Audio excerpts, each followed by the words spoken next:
Allison Raskin. I'm a writer and mental health advocate. And I'm Gabby Dunn. I'm a writer and bisexual icon, wink, which I promise is a thing. Many internet years ago, we started a YouTube channel called Just Between Us that has since morphed into a podcast by the same name. It's a variety show filled with heartfelt advice, ridiculous games, and brutal honesty. We have new episodes every Wednesday. Find us wherever you get your podcasts. I could remember sitting and watching the TV.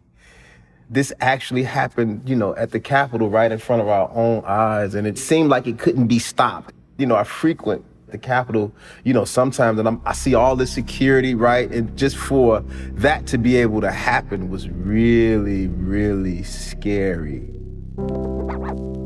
Welcome to How To. I'm Amanda Ripley.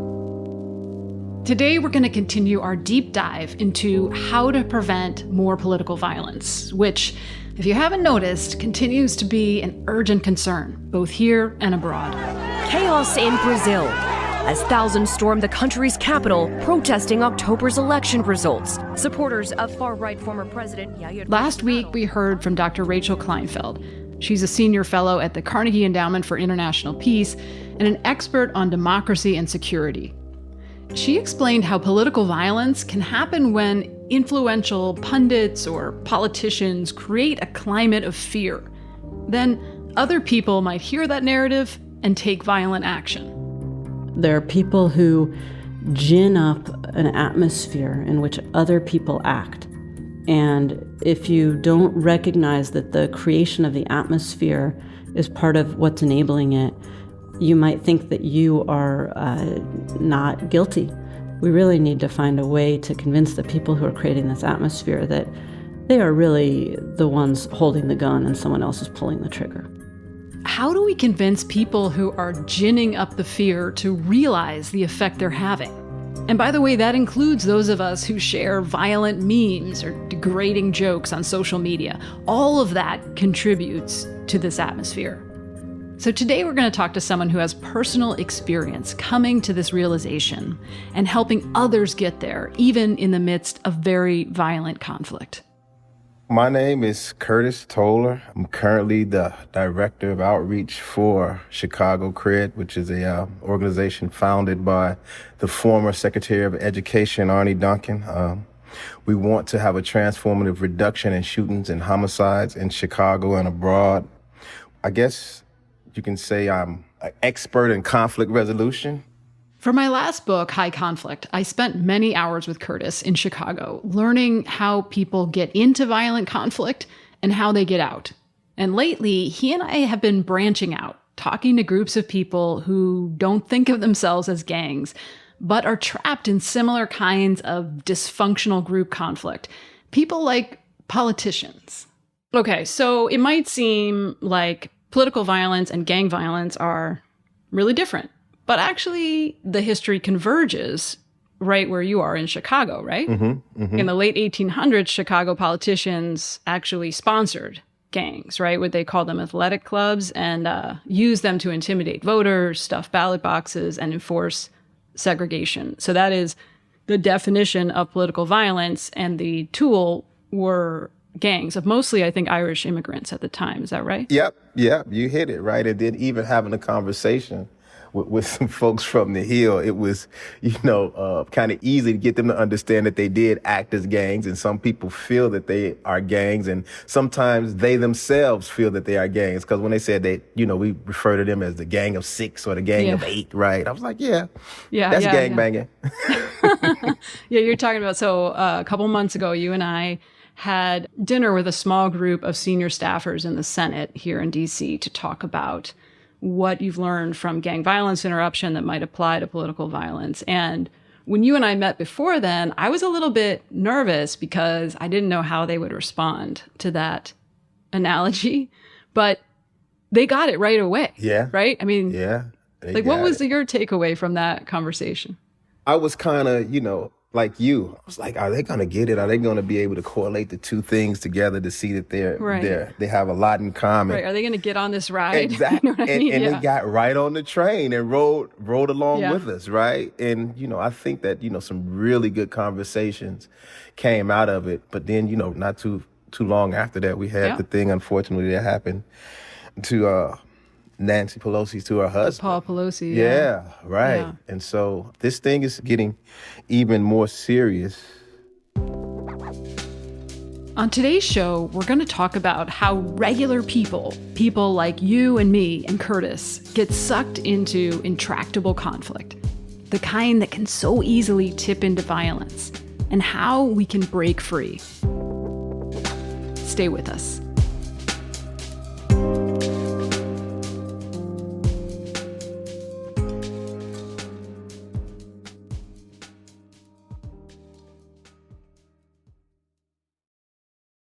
It's time to reboot your credit card with Apple Card.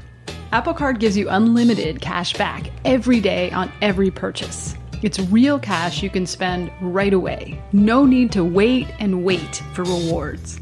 Apply now in the Wallet app on iPhone to see your credit limit offer with no impact to your credit score. Subject to credit approval. Daily cash is available via an Apple Cash Card or as a statement credit. See Apple Card customer agreement for terms and conditions. Apple Cash Card is issued by Green Dot Bank, member FDIC. Accepting an Apple Card after your application is approved will result in a hard inquiry which may impact your credit score. This podcast is brought to you by Progressive Insurance. Most of you listening right now are probably multitasking. You're maybe driving, cleaning, exercising, or maybe even grocery shopping. But if you're not in some kind of moving vehicle, there's something else you could be doing right now. Getting an auto quote from Progressive Insurance.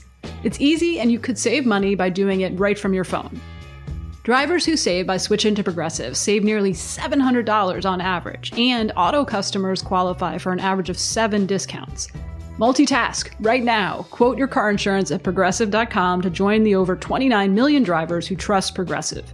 Progressive Casualty Insurance Company and Affiliates. National average 12-month savings of $698 by new customers surveyed who saved with Progressive between June 2021 and May 2022. Potential savings will vary. Discounts not available in all states and situations.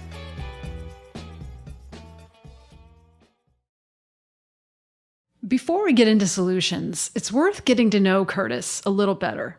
He grew up on the south side of Chicago. He loved to break dance and play basketball. He was the oldest of several kids and was best friends with his mom, who had him as a teenager.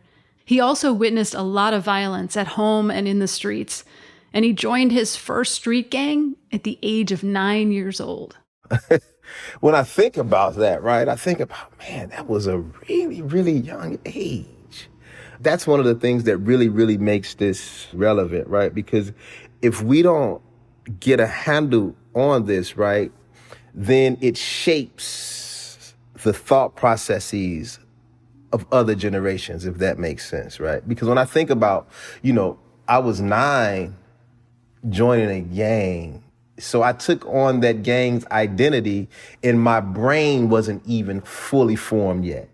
The social psychologist Jonathan Haidt writes about how humans are groupish by nature. We have in our minds a sort of hive switch that shuts down the self and makes us feel temporarily that we're part of a larger group.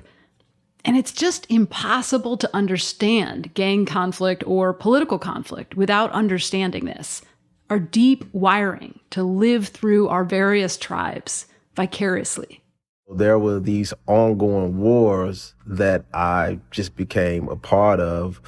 And some of them I didn't even really know why. That even relates to what we're talking about now. When you say some folks don't even know why, it's just the people that I side with and some of their views, and some of them look like me and act like me. So, hey, I'm a part of it, right? Increasingly, American kids do not have parents who disagree about politics. In fact, it's more common for people to support interracial dating and interracial marriage than interpolitical dating and marriage today.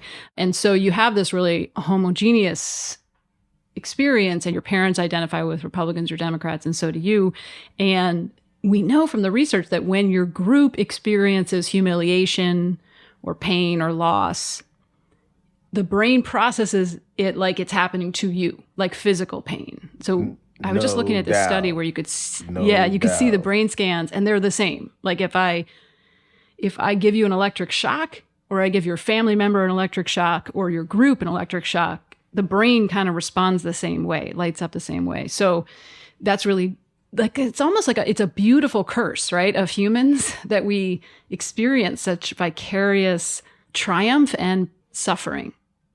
Yeah. Think about people who are really embedded into their sports, their team, Yes. right? You know, when you see them Yes. crying and when they win or score a touchdown, they, yeah, right? And you're like, but you're not even in the game, right? I know. But we have a new quarterback here in Chicago. He's doing great. Justin Fields, like when he makes that little move that he does and spins around and runs for a 60-yard touchdown, I feel it, and I can hear my son in the other room yelling and screaming and jumping up and down, right? And it's something, right, Yeah. how we identify with those who we choose to be a part of. And when you Yeah. think about the gang culture, right, we're saying that these people are our family members, which they are our kinship, right? And so their thought, Yeah. their pain, their hurt becomes ours, right? And so it's even been times, right, that I knew what we were doing and who we were doing it to was wrong. Mm-hmm. But I still did it, right? And we had this saying, right or wrong, we'll find out about that later. And that's total garbage, right? Think about that, right? I'm going to be with you, right? Whether you're right or wrong, and then we'll discuss it after it happens. But, I'm sure that other people have those kind of philosophies as well. In other words, winning starts to matter more than anything else. More than right or wrong, more than your country or your values, more than your own safety, even. This past election season, to take just one example, Democrats spent nearly $19 million amplifying far-right Republican candidates, according to a Washington Post analysis. Why would they do that? So they could help them win the primaries and thus be easier for Democrats to defeat in the general election. And in a lot of cases, it worked. But at what cost? In really poisonous conflict, humans will start to work against the things they hold most dear. Eventually, they can start to justify all kinds of things they would never normally support, including violence. When you think about stopping a civil war, what it would look like, we would first have to define who is the conflict between. Then you have to go deeper to figure out what is this conflict really about. Like what you're doing is kind of mapping the conflict, right? And that's where you sort of start. Yep. Right? Like who are the players? Who are the people who are respected on both sides? Who maybe are formers on one side? Or maybe never were in the conflict, but are respected or have some influence. So you're trying to get a sense of all the different players. Mm-hmm. And part of why you're trying to do that, right, is because you want to see if you can get some percentage of them to agree to a different way of being in conflict. Is that right? Yeah. We're trying to shift the norms, right? And we also have to think about what harm has been done on either side. Yeah, right. It reminds me of, there's a great book by a woman named Donna Hicks who's worked in Northern Ireland and South Africa and all kinds of conflict zones, and it's called Dignity. Mm-hmm. And what she found is that no matter where she was at every negotiation table, at some point they just hit a wall and they just could not go on, even though rationally they should be able to continue negotiating. And what she finally realized is there were these deep violations to people's dignity, is how she talked about it, that had to be talked about. They had to be dealt with. And until you dealt with them, you just could not make progress, right? And is that kind of what you're talking about? Yeah, because in a conflict, usually both sides have done harm. So you have to get both of them to even agree that harm has been done, because you're going to keep hitting that brick wall, because if a person don't feel that they've done any harm, then it's kind of hard to get them to move forward. Here's our first step. We got to get at least some of the leaders of rival groups to acknowledge harm that was done, even if they personally did not do that harm. This is really hard to do, as Curtis knows all too well. You'll say, can you admit that there was harm done, right? They won't actually say, yeah, they'll go to the but 6 of my guys were shot. You kind of know what I mean, right? They always jump to the defensive justification. Yeah. So it's easier for it to become violent now because you never talked about the first time that the harm was done, right? So in the back of your mind or in your conscious, right, you have that this person harmed me, right? And they never said it. They never even acknowledged it. But then we have to go to when was the most recent episode of violence. Well, this does feel extremely relevant to politics because I will tell you, when I talk to members of Congress, what happened on January 6th has never been talked about in private with a facilitator between the parties in an honest way for most members of Congress.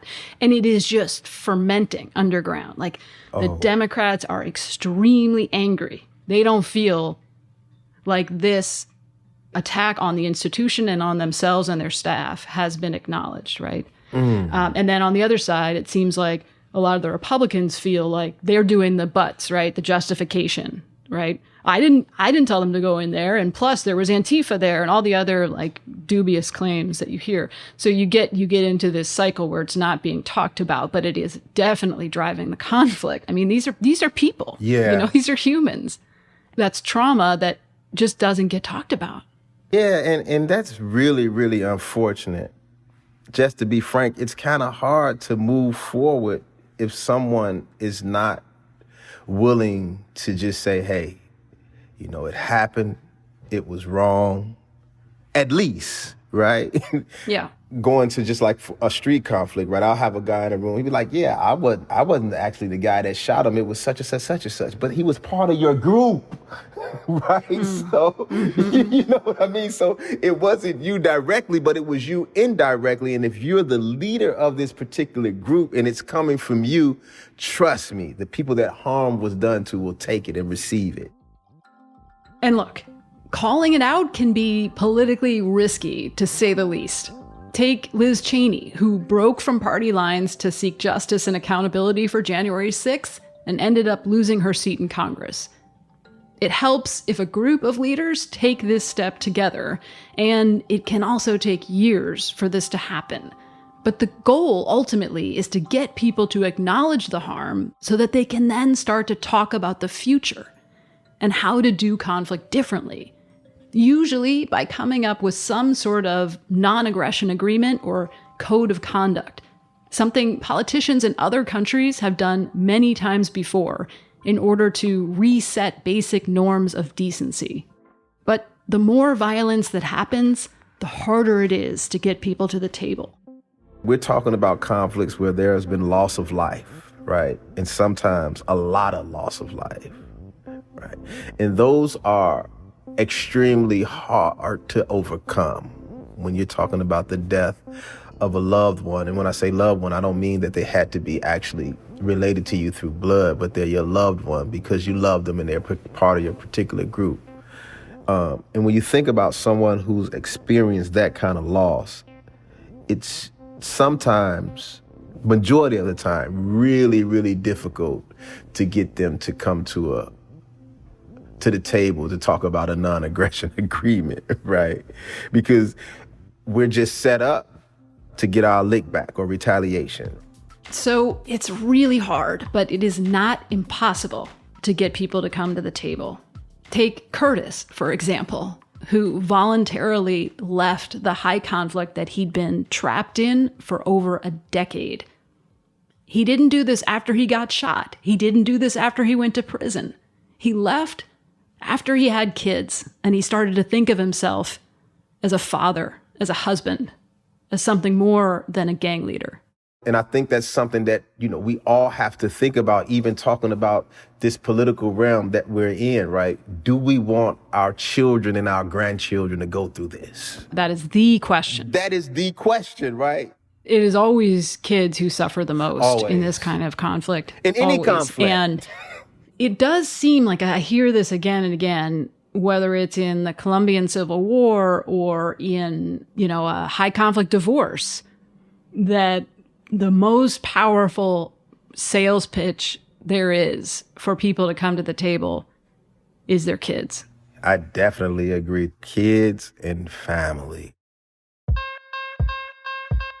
All right, now we've got something to work with. The loudest voices in our political conflict may not be willing to dial down the vitriol for themselves, but they might be willing to do it for their kids. After the break, we'll hear how this played out on one Chicago playground. Stay with us.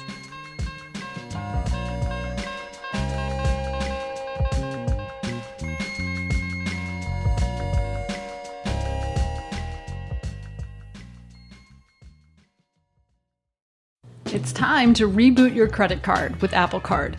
Apple Card gives you unlimited cash back every day on every purchase. It's real cash you can spend right away. No need to wait for rewards. Apply now in the Wallet app on iPhone to see your credit limit offer with no impact to your credit score. Subject to credit approval. Daily cash is available via an Apple Cash Card or as a statement credit. See Apple Card customer agreement for terms and conditions. Apple Cash Card is issued by Green Dot Bank, member FDIC. Accepting an Apple Card after your application is approved will result in a hard inquiry which may impact your credit score.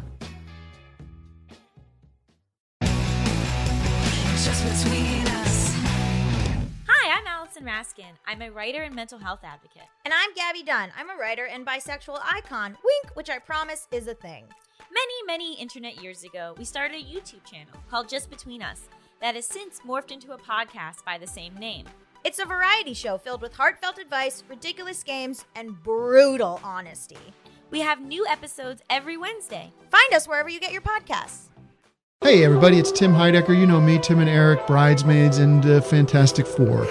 I'd like to personally invite you to listen to Office Hours Live with me and my co-hosts, DJ Doug Pound. Hello. And Vic Berger. Howdy. Every week we bring you laughs, fun, games, and lots of other surprises. It's live. We take your Zoom calls. Music. We love having fun. Excuse me? Songs. Vic said something. Music. Songs. Music. I like having fun. I like to laugh. I like to meet people who can make me laugh. Please subscribe now. So we had these two groups who had been in this conflict for at least 10 years, right? And they were going back and forth.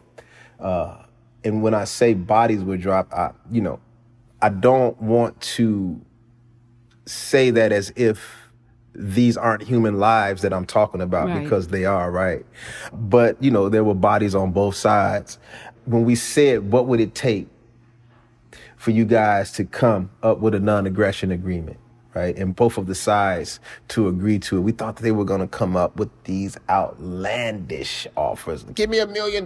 Give me a Bentley. Buy me a new house, right? But they came to the table and they both agreed upon saying that we just want the park that we already have refurbished, right? And we want it to look nice. And we both will agree that this will be a safe haven for everyone to come to, because our kids don't have anywhere to play. And it went from a non-aggression agreement to an actual peace treaty between these two groups based upon them wanting their kids and the community to be safe. I love that example because it's like something tangible that you can see, you know, and it's about the kids and safety, but and the future, right? But it's also, you must have felt like, oh, okay, great. Yeah, that's doable, right. Because right? it's really doable, right? Because sometimes they don't know what they want. And you have to have some options for them, right? Here's the options. Do these work for you? A menu. A menu. But we also have to understand in any non-aggression agreement or whatever you want to term it as, is that there has to be give and take. Oh, I see. You got to let them have something, the other side, without feeling like that's an inherently a loss. Exactly. Is that what you mean? Exactly. Yeah. No one wants to leave away from the table feeling that they had to lose something. So we've talked about some things that seem to work, and this is hard, so I don't want to suggest that there's like a 3-step solution. I know that this is hard. Right. Chicago still has a very long way to go to be as safe as other large American cities right now. But, in the 2 neighborhoods directly served by you and your colleagues at Chicago CRED and other organizations, the homicide rate is down this year 32 and 45%. Yep. Respectively, compared to the same time last year. And there's lots of reasons for that, right? And lots of programs working in those neighborhoods. But there is some evidence that this can work. And I mean, if we just pull back for a second, all you're trying to do, right, is dial down the threat level with these non-aggression pacts. Is that right? That's it, right? We're not saying that, that you all have to stand together and hold hands. And, we would want it to get to that, to that level, right. Where you're all singing in the choir together. But that's not what we're asking to do. We're just saying to stop being so damn violent. I know this is going to sound like a dumb question, but what causes people to be violent? And this is cliche, right? Hurt people, and violence is addictive. It feeds on itself. Yeah. Violence, oh my goodness, it is addictive. And it really comes down sometimes to not being able to speak or to feel that someone is more than and you are less than. That's the disrespect, the humiliation. The disrespect and the humiliation, and also how easy it is to put someone else in their own little box for you not to like them, right? They have this thing in Chicago, and it's abroad now, but I kind of think it was popularized here in Chicago through rap and through the gang culture. They call each other ops, right? Meaning that you're opposite of me and you're my opposition, right? And so once you tag someone as being something different from you, it's easy to become violent towards them. I often quote you to groups of people when I'm trying to explain this, because you said, anytime there's a better than and a less than, there's always room for war. Always. So if we try to transfer this to politics, a lot of what you're doing in these non-aggression pacts, ideally, is you're trying to rein in the language used on social media to describe the ops, or to humiliate or disrespect the dead. Is that right? Yeah. Again, and we say it all the time, right? When someone feels disrespected and humiliated, it's really, really easy to turn into violence, right? And so you're talking about, with this advent of social media, that a person can be disrespected and humiliated and millions of people see it at the push of a button. And this is a direct analogy, so, to politics, because you have politicians and pundits who have a lot of influence, huge followings on social media, on cable news, who are dialing up the threat level, are saying that half the country, worships Satan and is grooming children because they're pedophiles. That is dialing up the threat level, right? Or that half the country hates democracy, right? Hates America. So you have these people saying these things, and it's become pretty normalized. So now it's just kind of happens all the time. And if you confront them about it, they say, this is free speech. When you're talking to people, how do you connect the dots for them that actually words matter? Yeah. And, we get some of these young men who are, really, really, we call them law students, right? And they'll say that, it's free speech, but it's free, really free, right? Because it's usually not, right? It usually, some of this free speech or some of the things that you're saying is free usually, or can, or has cost someone's life, right? So is that really free speech, right? If what you're saying can cause someone to harm someone else, then there's a price that is being paid for it. So it's really not free anymore. So we had this one guy, really, really influential. He had about 1 million followers, right? And so what we were noticing is that, and I'm sure this is in the political realm as well, is that when you have a person with 1 million followers saying one thing, and you have another person with even 100,000 followers saying another, the person with 1 million followers seem like they're easily more attractive to the masses, good, bad, or indifferent, right? And so we was like, how do we counteract this guy? He has this huge following and people are listening to him, right?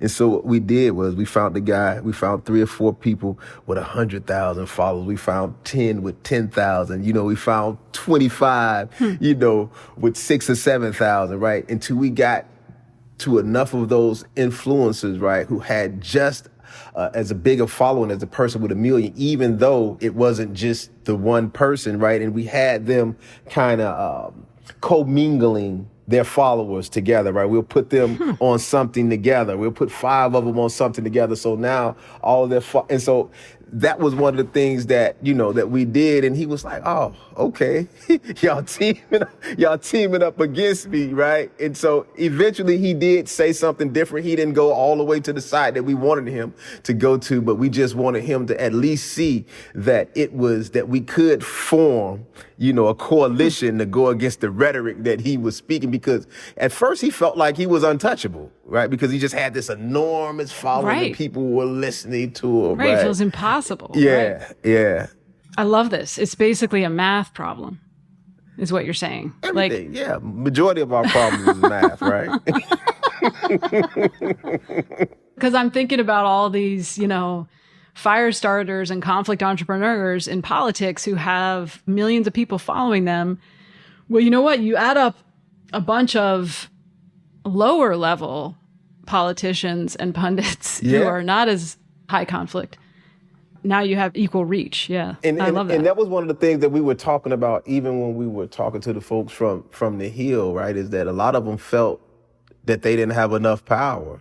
They just felt powerless. Right. And they felt powerless. And I think that's one of the ways when you can get them to all come together to increase their power. I think that's one of the strategies that has worked for me as well.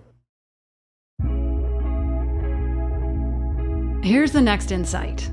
While we're asking our leaders to please come to the table and do things differently, we can also do something in our own spheres of influence. We can condemn violence in all its forms on all of our social media channels. We can remind each other that we are all Americans, all human, all worthy of dignity. We can call out people within our own groups who are dialing up the threat level. And here's the magical thing. Even if we are not personally TikTok influencers, we are loud together. Let's say there are roughly 100,000 people who will listen to this show. And let's say they all have, on average, 200 followers. Together, that's 20 million followers. That's more than 3 times the number of followers that Tucker Carlson has on Twitter. Just saying. Maybe we're not as helpless as we feel. The time is now, right? I think that enough has happened for all sides and all parties to really be like, yeah, we should do something now. Do you feel that something is happening in the political realm, or no? Yeah, I feel like they're just miserable enough. You know what I'm saying? Like to hit that saturation point where you got to be miserable, right? You got to be at a level of misery where you want out, and then someone has to invite you out. You hit it. The invitation. And I remember you saying something like 80% of the people who are in high conflict want out if only someone would ask. If only someone would ask. Who wants to live in a world of fear, right? The majority of people don't want that, right? And sometimes you have to invite them more than once? Yeah, 100 times. I mean, because this has become their norm, right? And then when something has become normal for them, it becomes habit, right? And we know how hard habits are to break. What are the words that you would suggest people use here talking about street violence? Focus on what they care about. And who they care about, and usually who they care about. And, in conflict, we always use who's their why or what's their why, right? And how that what they're doing is impacting their why or impacting what they're trying to accomplish. And some of them may not even know what they're trying to accomplish, but there's usually someone or something that they care dearly about.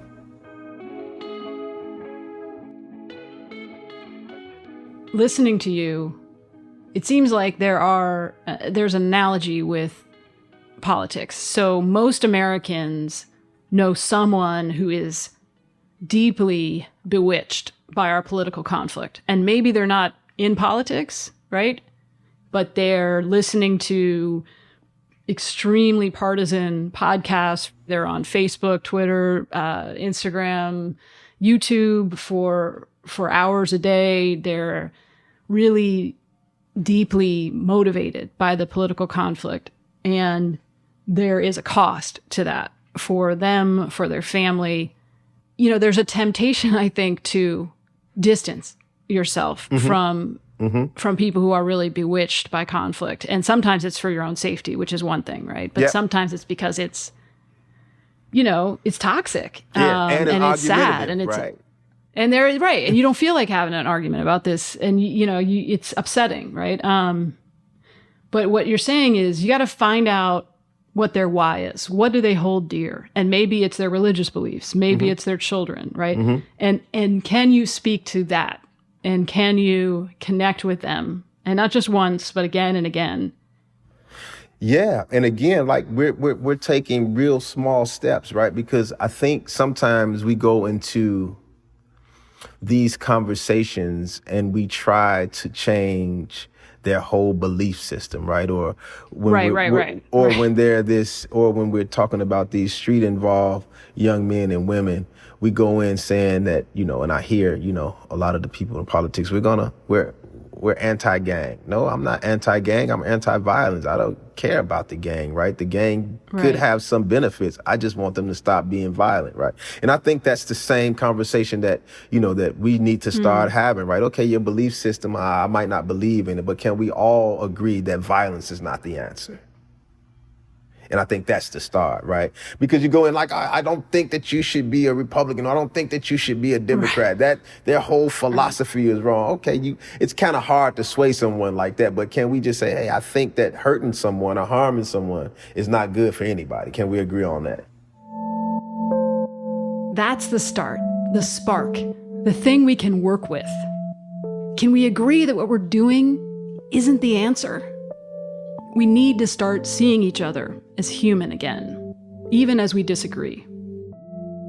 And by the way, if you're at a place where you really are ready to have bigger, direct conversations about politics with your family, we have a few episodes for you that I think will be really helpful, and we'll link to them in the show notes. Meanwhile, a big thank you to Curtis and to Rachel for talking with us in these last couple of episodes. And thank all of you for bearing with us for 2 pretty heavy episodes about a pretty serious topic. We promise we've got some lighter problems to solve coming up very soon in the next few weeks. But we are always open here at the How To Hotline for all of your problems, big or small. Send us a note at howto@slate.com or leave us a voicemail at 646-495-4001. We'd love to have you on the show. And if you like what you heard today, you know what to do. Give us a rating and a review and tell a friend. That helps us help more people and save more democracies. How To's executive producer is Derek John. Rosemary Belson and Kevin Bendis produced this episode. Merritt Jacob is senior technical director. Charles Duhigg created this show. I'm Amanda Ripley. Thanks for listening.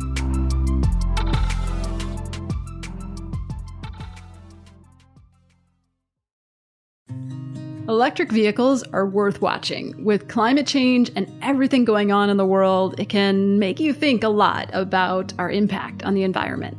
Luckily, the site SeenOnEV.com can teach you about electric vehicles, like how they produce zero tailpipe emissions, so you can live more sustainably. Head to SeenOnEV.com and stream on.